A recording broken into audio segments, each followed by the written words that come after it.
Assalamualaikum warahmatullahi wabarakatuh. Salam sejahtera untuk kita semua.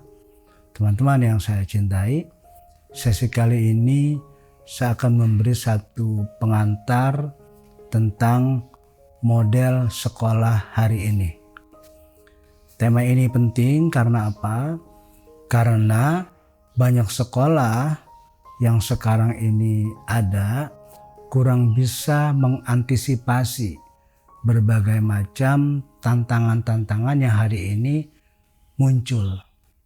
Karena itu ada beberapa identifikasi dari model sekolah hari ini yang mampu mengantisipasi sekaligus menjalankan berbagai macam tantangan-tantangan di era abad 21 ini. Pertama, yang paling penting sebuah model sekolah hari ini adalah kepemimpinan. Kepemimpinan sebuah institusi pendidikan memang betul-betul sifatnya sekarang ini harus terbuka. Dia tidak lagi tampil sebagai sosok yang feodal, sosok yang tertutup. Kadang-kadang memang feodalisme dan ketertutupan itu sebagai satu cara untuk menutupi berbagai macam kelemahan yang dimiliki oleh seorang pemimpin. Tetapi ada juga karena berbagai kelemahan dari seorang pemimpin, dia menjadi terbuka. Nah, kalau yang pertama, untuk menutupi berbagai kelemahan yang dimiliki oleh seorang pemimpin sehingga dia menjadi tertutup, itu karena yang bersangkutan memiliki apa yang disebut fixed mindset tetap. Tapi yang kedua, justru dengan berbagai kelemahan yang dimiliki oleh seorang pemimpin, kemudian dia jadi terbuka agar kelemahannya itu terbantu oleh berbagai macam ide dan masukan dari orang lain. Itu karena pemimpin yang bersangkutan memiliki apa yang disebut growth mindset tumbuh. Jadi pola kepemimpinan ini menduduki hal yang sangat pokok dalam sebuah institusi, terutama dalam hal ini institusi pendidikan, yaitu sekolah. Yang kedua, sekolah yang baik pada hari ini dia harus menjadi center of learning society. Dia harus menjadi pusat pembelajaran masyarakat, bahwa institusi pendidikan dalam hal ini sekolah, dia tidak hanya mendidik dan memberikan wawasan-wawasan kepada anak didiknya, tapi sekaligus juga kepada orang tua dan masyarakat yang memang memerlukan pendidikan yang matching dengan situasi abad 21 ini. Sehingga terutama orang tua misalnya memiliki persepsi dan model pendidikan yang relatif sama dengan yang dimiliki oleh sekolah. Sehingga anak tidak mengalami satu dilema di sekolah nanti bicara model pendidikan yang terbuka, tapi di keluarga sebaliknya ayah ibunya justru memiliki sikap yang sangat tertutup dan otoriter. Yang ketiga adalah mempraktekkan ragam kecerdasan dan gaya belajar. Yang dicetuskan oleh Howard Gardner memiliki 8 kecerdasan. Ke-8 kecerdasan itu dari mulai yang sifatnya linguistik, matematis logis, visual spasial, musikal, kinestetik, interpersonal atau sosial, intrapersonal atau intuitif, dan kecerdasan natural atau spiritual. Itu bukan berarti setiap anak dikelompokkan ke dalam 8 jenis kecerdasan tadi itu, tetapi ke-8 kecerdasan itu dijadikan satu cara mengajar kepada anak-anak. Dengan pendekatan 8 kecerdasan ini, anak-anak termotivasi untuk belajar apapun, karena di tingkat SMP SMA misalnya, murid memang belum kita fokuskan kepada salah satu kemampuannya, tapi mereka harus journey, harus melakukan perjalanan sehingga mereka merasakan berbagai macam jenis kecerdasan itu. Dan di antara 8 itu mungkin ada 1 atau 2 yang mereka merasa cocok dengan metode tersebut sehingga mereka menjadi semangat belajar. Demikian juga gaya belajar. Kita kenal selama ini kan ada 3 gaya belajar: visual, auditorial, dan kinestetik. Sebetulnya ada satu lagi yang keempat, yaitu taktil. Kalau visual dasarnya adalah penglihatan. Jadi mereka sangat concern, sangat merhatikan apa yang mereka lihat.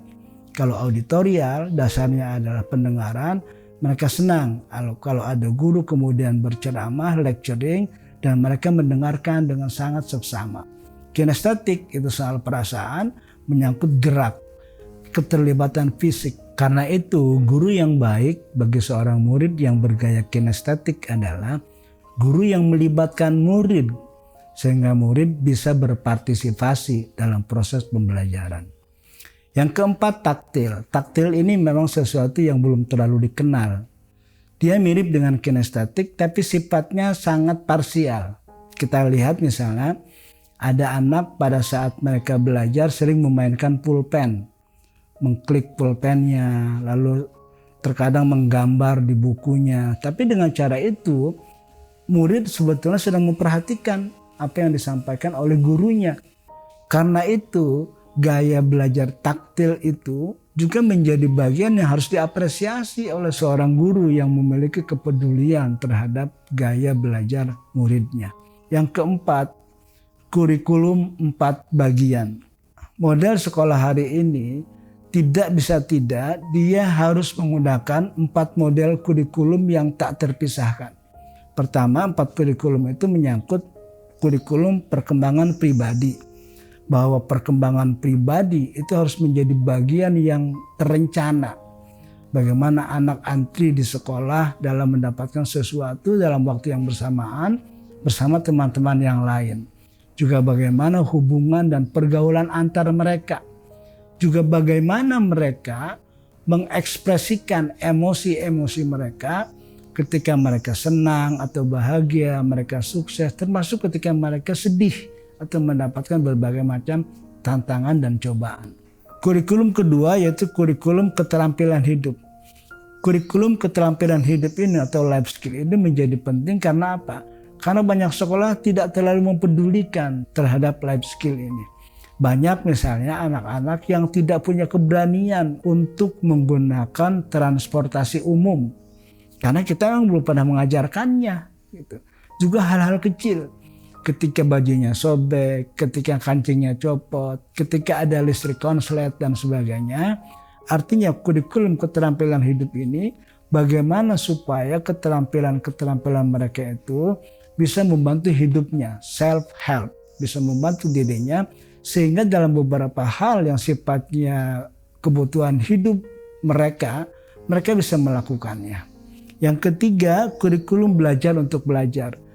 Ini menyangkut bagaimana otak bekerja.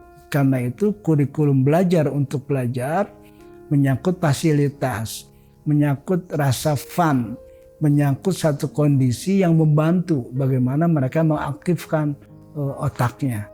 Misalnya dalam kelas ada bunga hidup, ada tulisan-tulisan yang menggugah mereka, ada poster-poster yang membuat mereka menjadi tertantang untuk mencapai satu kesuksesan, dan berbagai macam motivasi yang mereka bisa lihat dan mereka bisa saksikan.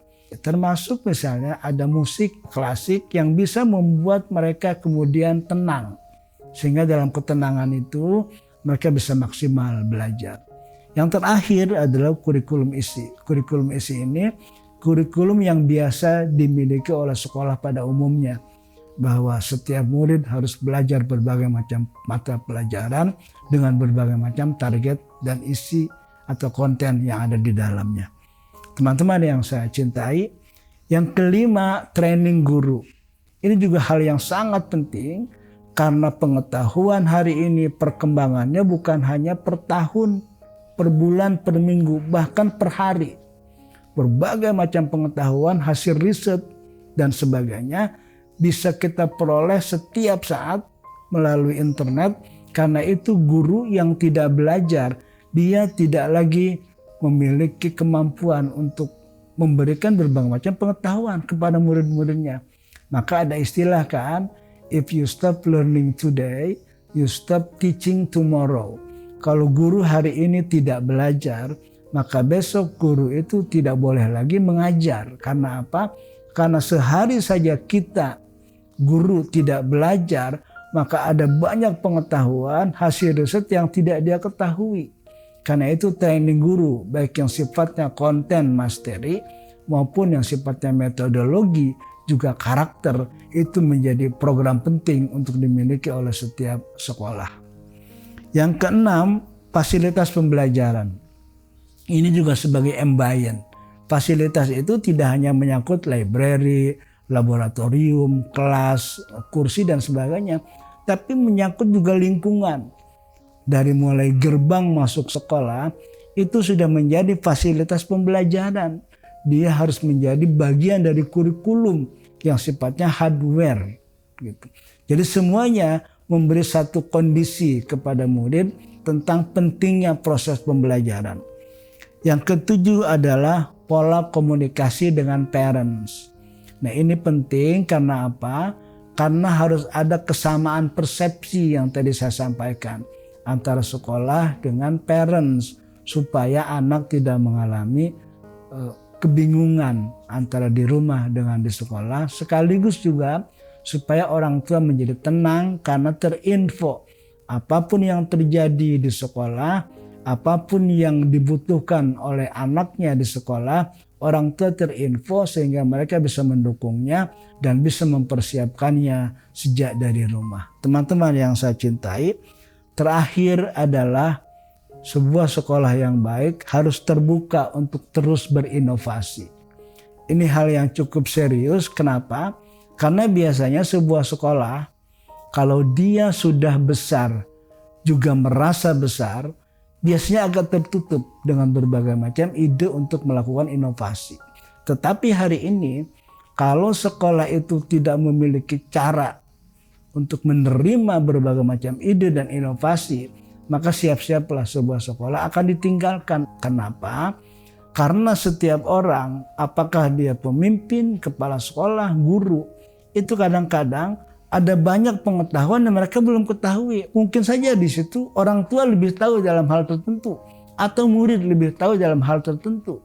Karena itu keterbukaan untuk menerima ide, masukan agar kita melakukan inovasi harus tetap dimiliki oleh sebuah institusi pendidikan. Dan di setiap institusi pendidikan harus juga ada bagian yang mengolah berbagai macam ide dan masukan baru itu agar kemudian ide dan masukan-masukan baru itu bisa dipraktekkan dalam proses pembelajaran.